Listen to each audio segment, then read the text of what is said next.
শীতকালীন তুষারঝড়ের আঘাতে লণ্ডভণ্ড মার্কিন মূল্যক। স্থানীয় সময় রোববার সকাল থেকে শুরু হওয়া ভয়াবহ ঝড়ে পশ্চিম ভার্জিনিয়ার ডেভিসে সর্বোচ্চ 16.6 ইঞ্চি তুষারপাত রেকর্ড করা হয়েছে।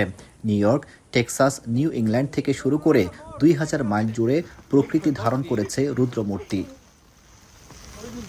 ভারী বরফ, শিলাবৃষ্টি, হিমাঙ্কের নিচে থাকা তীব্র ঠান্ডার কবলে বিপর্যস্ত অন্তত 20 কোটি বাসিন্দা। মৃত্যুর কোলেও ঢলে পড়ছেন মানুষ। ইতোমধ্যে বেশ কয়েকজনের প্রাণও গেছে। সোমবার পর্যন্ত 20টির বেশি অঙ্গরাজ্যে জরুরি অবস্থা জারি করা হয়েছে। বরফ পরিষ্কার করতে হিমশিম খাচ্ছেন মানুষ। ইতোমধ্যে অক্লাহোমা সিটির একটি তুষারবৃত্ত বাড়িতে অগ্নিকাণ্ডের ঘটনা ঘটেছে। রাস্তাঘাট তুষারপাতে ঢাকা থাকায় এবং পানি বরফ হয়ে যাওয়ায় দমকল কর্মীরা সময় মতো আগুন নেভাতে পারেনি। তবে এখনো পর্যন্ত কোনো বাংলাদেশির বড় ধরনের ক্ষয়ক্ষতির খবর পাওয়া যায়নি। কন্টিনিউ ক্লিন করতেছে, বাট হচ্ছে মানে এখনো যেভাবে ক্লিন করতেছে তার থেকে বেশি পড়তেছে। মানুষ এখানে যে স্টাক হয়ে যেতেছে, বাট আমরা বেরোইছি। It's getting worse. এখানে যেরকম আজকে স্নো পড়তেছে এটা এক্সপেক্টেড ছিল, কিন্তু তার চেয়েও বেশি খারাপ হয়ে গেছে এখন। তুষারপাতে আকাশ ও সড়কপথের যোগাযোগ ব্যবস্থা পুরোপুরি ভেঙে গেছে। বাতিল ও বিলম্বিত হয়েছে 32,000-এর বেশি ফ্লাইট। নিউ ইয়র্ক সিটির লাগোর্ডিয়া সহ 28টি বিমানবন্দর বন্ধ ঘোষণা করা হয়েছে। ফেরি চলাচল এবং রেল পরিষেবাও স্থগিত। Due to extreme weather conditions, tomorrow will be a remote school day. There will be no in-person instruction. All after-school programs, adult education, and school-based programming has been canceled.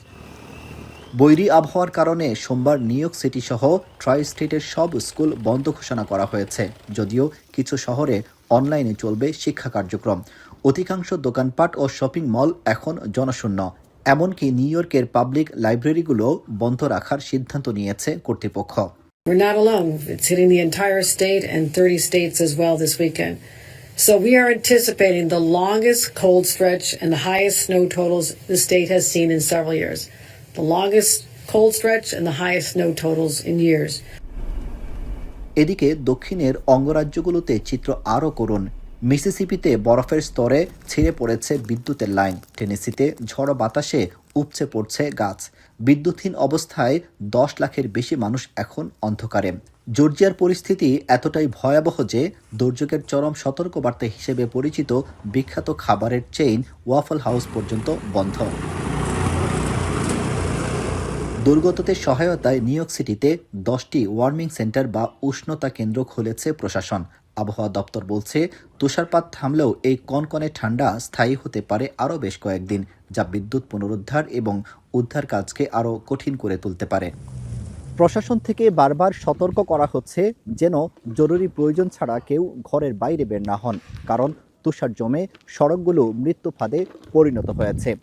এই তুষারপাত শেষ পর্যন্ত কতটা ক্ষয়ক্ষতির চিহ্ন রেখে যায় এখন সেটাই দেখার বিষয়। আব্দুল আহাদ, এখন যুক্তরাষ্ট্র। শিয়া বাটার ও ভিটামিন ই সমৃদ্ধ লিলি বিউটি সোপ, তারুণ্যময় উজ্জ্বল ত্বকের জন্য। রিমার্ক